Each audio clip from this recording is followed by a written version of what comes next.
Hello friends, in this video we are going to explore AWT Checkbox and we will learn about handling the item event which is produced by the checkbox. So here we will create an example frame window which contains 3 checkboxes. Then we will say which checkbox is clicked by the user and we will also tell the checkbox state.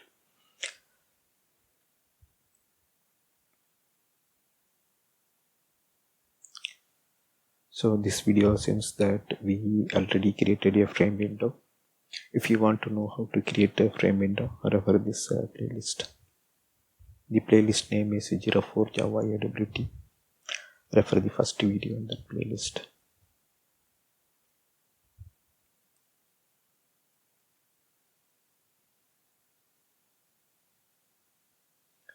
So here what you are seeing is the checkbox. The checkbox contains 2 parts. One is a square shape window. After that you will see a label. AWT checkbox maintains 2 states. When it is checked, we can see a tick mark. So here in this picture you are seeing a tick mark, which means this checkbox is checked. When it is unchecked, the tick mark goes off. So below is the sample checkbox which is in checked state. The AWT checkbox generates item event when clicked.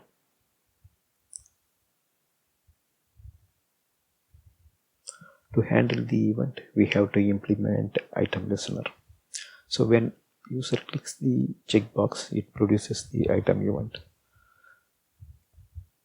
So using that item event, we can make a call to get item selectable method. Say for example, if we have 6 checkboxes here, user can click any checkbox. So the get item selectable method returns which checkbox is selected by the user. So the nature of checkbox is when you click a checkbox, it will place a tick mark, and if you click it again, it will remove that tick mark. That means the checkbox toggles its states from selected to unselected and from unselected to selected. So the get item selectable method tells which checkbox is clicked by the user. But if you want to know whether the checkbox is checked or not, you need to make a call to get state change method of the item event.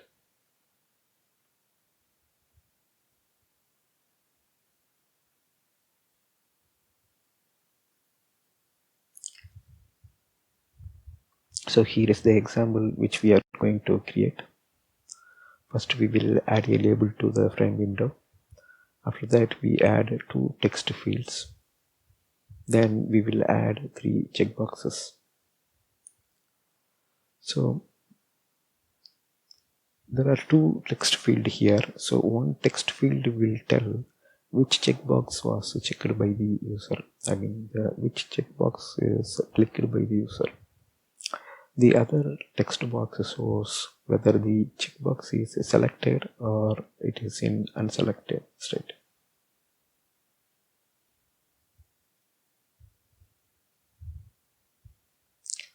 Okay, let's go to the example. The first step is create the controls for the frame. In the previous slide we saw that there is one label, then 2 text field, after that 3 checkboxes.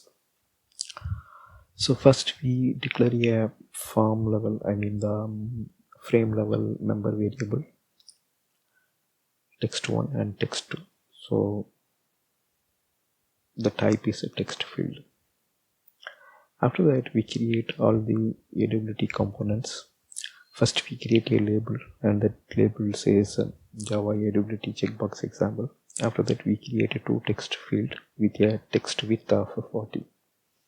Then we use the checkbox class to create the checkbox component. So this class is from java.awt package. The string parameter which we pass to the checkbox constructor decides the label for the checkbox. So previously we saw one checkbox, right? The checkbox named pen. So here in the constructor we are passing the pen, so that will be assumed as a label. So after creating all 3 components,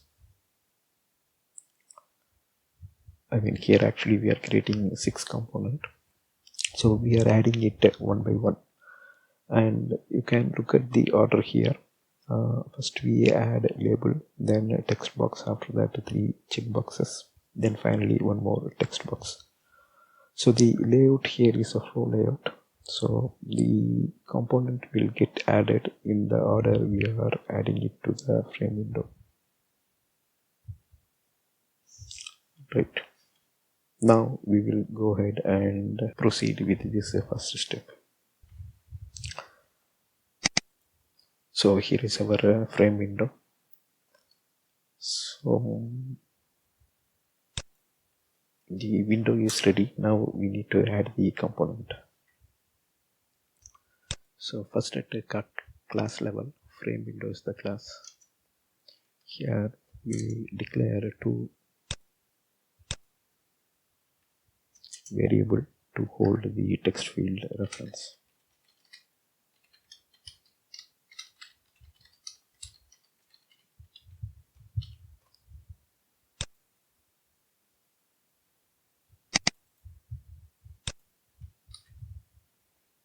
Alright. So after declaring these 2 variables, txt1 and txt2, we create the components here. First we create a label, and the label caption is Java AWT Checkbox example. Here I am importing it. After that we create 2 text field, and the text field width is 40 for both the text field. That means it will contain 40 characters. Then we will create 3 checkboxes. After creating the checkbox, we have to add them to the frame window. So we just use the add method as we saw in the previous example. Once the component is created, we are passing its reference. So LBL1, text1, text2, checkbox pencil, checkbox pen, and checkbox rubber. So we are adding this to our frame window. Okay, at this stage we can run the example and see how it looks. So this is our example. If you look at here, first we added the label, that's why it is coming here first. Next we added a text box 1, so that is coming here. After that we add 3 checkboxes, so all are coming here.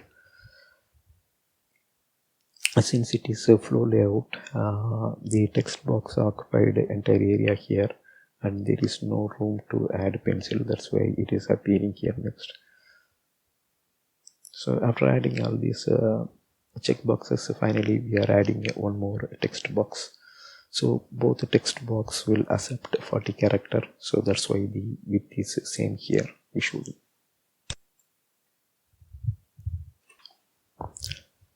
So in the previous example, for handling the click event for the button, we handled the action listener and action event. We implemented the action listener and handled the action event.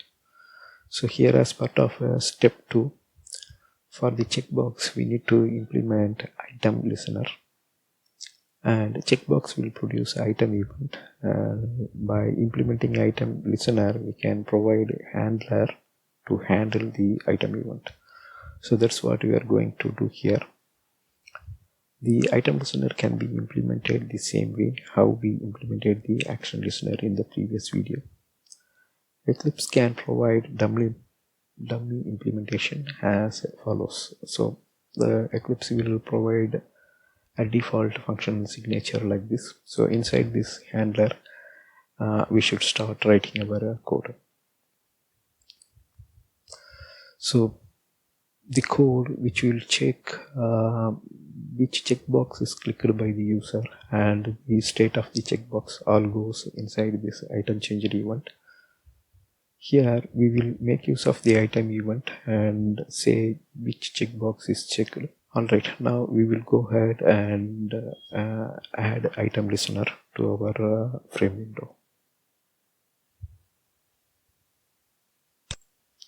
So our frame window already implements window listener. So that one is to close the window. I mean to close the frame window. Now we will implement item listener.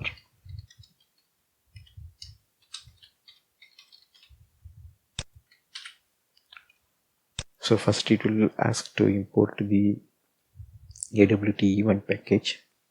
So inside this event package we have this item listener interface. Once I import the package, the error switches to frame window and it says to implement the unimplemented method. So once I double click here from the Eclipse provided suggestion, I will get item state changed handler. So this is the dummy handler which is provided by the Eclipse.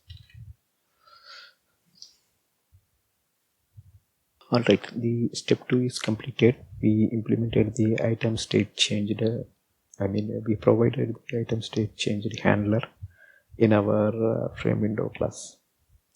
The next step is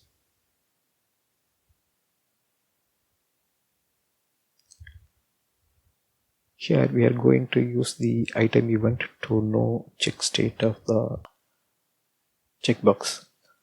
So the method goes like this. Here if you see we are making call to get item selectable. This get item selectable method returns the checkbox which is selected by the user. Note here the event tells which checkbox is selected by the user. So to place a check mark or to uncheck a check mark, the item should be selected first. So once you select the item, it will toggle the state. So if it is already in a checked state, it will uncheck. If you select once again, it will make it in a checked state. So item selectable will tell which checkbox is clicked by the user. But this one is not enough to state whether it is in a checked state or not. So that's why what we are doing, we are making use of two function calls. The first one is get item selectable. We will get which checkbox is clicked by user. Then after the typecasting, we have a reference for a checkbox. The reference name is clicked one.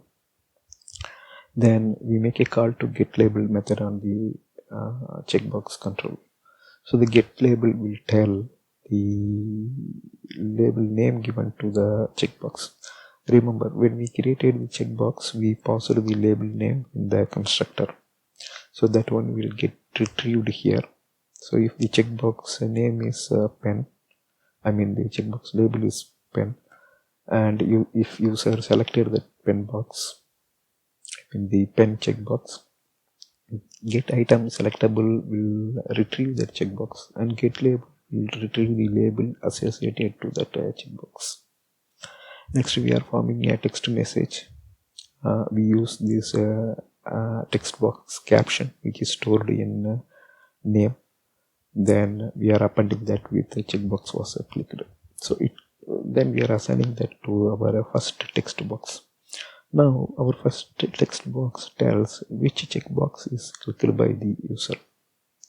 Alright, now we move to the second part of the code. Here we check e.get state change. That means from item event we are checking get state change. So it will return a integer constant that we are comparing it with the constant which is already present in the item event. So the item event is having two constants. One is selected and another one is unselected. So here we are checking the return value of the get state change. So that will actually return the constant represented by these selected and unselected value. So when the comparison returns true, here we are checking it with the constant selected. So when the return value of get state change and the constant selected is equal, then we say that it was clicked.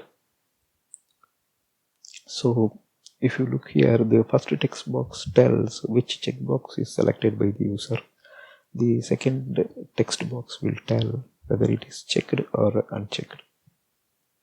Alright, now we will implement this in event handler. Then we have to register the event handler as usual. So previously we registered the button with the event handler, right? In the same way we have to register it with the event handler. That means the listener. The previous one for the button was action listener. Here it is a item listener. So here is our item state change event handler. So we looked about this already in the PowerPoint slide. So this is the first part. Here we assign the text one, which tells which checkbox was clicked. We are forming it dynamically by retrieving the name from the clicked one, and clicked one we get it from get item selectable, and E is the item event which is here. Next, in the second part, we use the same item event E and say get state change. So this will return a constant,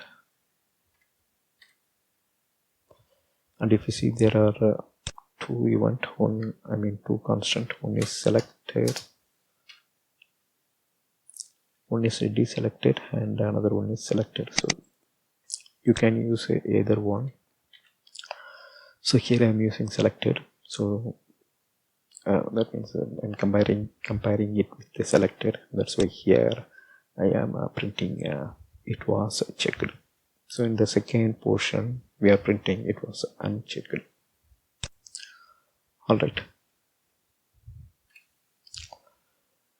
Alright, so we implemented the item state changed here,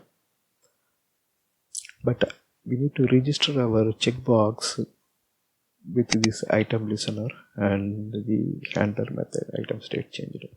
So what we have to do, we have to register all our 3 checkboxes for this event.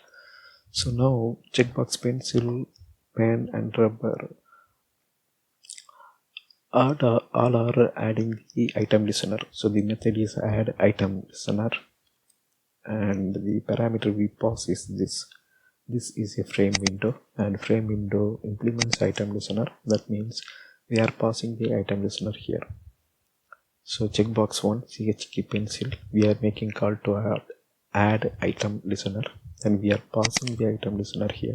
The same way we are doing it for other checkboxes.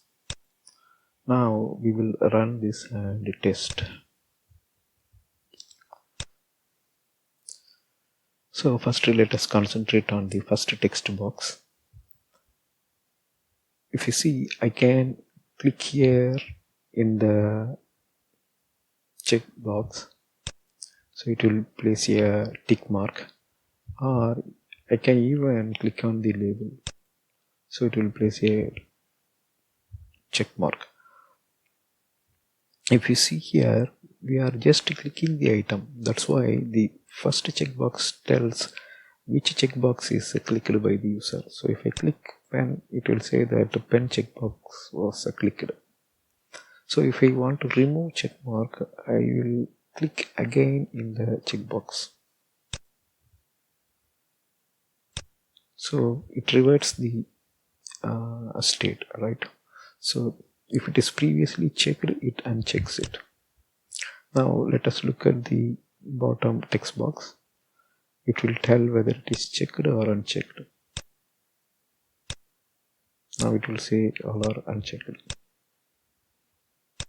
Checked, unchecked, checked, unchecked. So when you read these two text boxes together, you will get a meaning. So first checkbox says that, the first text box says that rubber checkbox was clicked, and the second text box says whether it is checked or unchecked. When checkbox was clicked, it was unchecked. Similarly here, rubber checkbox was clicked, it was unchecked.